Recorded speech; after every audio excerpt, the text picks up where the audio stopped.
شیر شاہ سوری ہندوستان کا حکمران تھا۔ ایک دن اس کا بیٹا ہاتھی پر سوار بازار میں سے گزر رہا تھا کہ اس کی نظر ایک کوٹھے پر پڑی جہاں ایک عورت غسل کر رہی تھی۔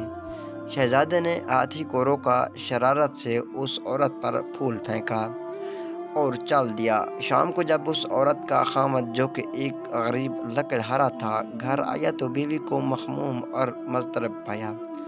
دریافت کرنے پر اس نے شہزادے کا سارا ماجرا اپنے خاوند کو کہہ سنایا۔ لکڑہارے کا خون کھول اٹھا۔ اگلی صبح بیوی کو ساتھ لیا اور شیر شاہ سوری کے دربار میں جا پہنچا۔ شکایت کی اور انصاف چاہا۔ بادشاہ نے فریاد سنی، شہزادے کو طلب کیا۔ استغفار پر شہزادے نے ندامت سے سر جھکا لیا، گویا یہ جرم کا اعتراف تھا۔ شیر شاہ سوری نے حکم دیا کہ شہزادے کو 200 کوڑے دربار میں ہی اس عورت کے سامنے مارے جائیں۔